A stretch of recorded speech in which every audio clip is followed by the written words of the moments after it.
محمد الرسول اللہ صلی اللہ علیہ وسلم جو صادق بھی ہے اور مصدوق بھی. صادق اس معنی میں کہ صادق فی قولہ، ہر بات میں سچے. ظاہر ہے کہ اللہ کا پیغام پہنچانے والے. وما ینطق عن الہویٰ ان هو الا وحی یوحی، ہر قول میں سچے، ہر فعل میں سچے. سچ ہی سچ ہے. سونا بھی سچ ہے، جاگنا بھی سچ ہے، عمل بھی سچ ہے. سونے میں جو خواب دیکھتے ہیں وہ بھی سچ ہے، خاموشی بھی سچ ہے، نہ بولیں وہ بھی سچ ہے.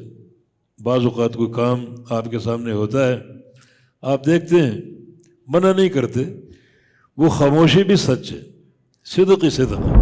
اور الصادق المصدوق، مصدوق سے مراد جو سچے قرار دیے گئے.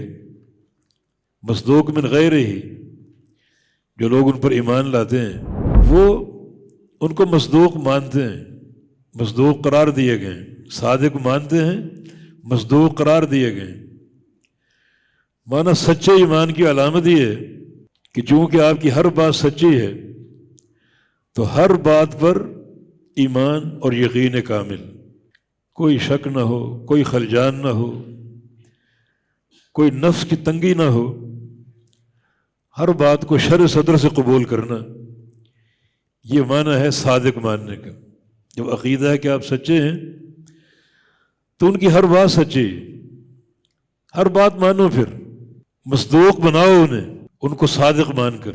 یہ نہیں کہ آپ کا فرمان آ جائے، جناب یہ فرمان باپ دادا کے قول کے خلاف ہے، فرمان چھوڑ دیے. قول امام کے خلاف ہے، قول فقیہ کے خلاف ہے، یا قول مذہب کے خلاف ہے، تو آپ نے صادق مانا. صادق المصدوق یہ لفظ آپ کی شان میں بڑا استعمال ہوتا ہے کتب حدیث میں. اس کا معنی یہی ہے اللہ کے نبی صادق ہے، کیونکہ وہ ما ینطق عن الہویٰ. تو پھر صادق مان کر مصدوق قرار دینے کا عملی ثبوت پیش کرو. صادق مانتے ہو، اطاعت کسی اور کی کرتے ہو. صادق مانتے ہو، تقلید کسی اور کی کرتے ہو. صادق مانتے ہو، طریقہ نماز فلاں کا. الصادق المصدوق جو آپ کی شان ہے، بڑا اس میں علم ہے، بڑی اس میں تربیت ہے، اور بڑا اس میں عقیدہ ہے. ابو ہریرہ نبی علیہ السلام کے صحابی رضی اللہ عنہ کیا فرماتے ہیں؟ سمعت الصادق المصدوق، اس شخصیت سے میں نے سنا جو صادق اور المصدوق ہے.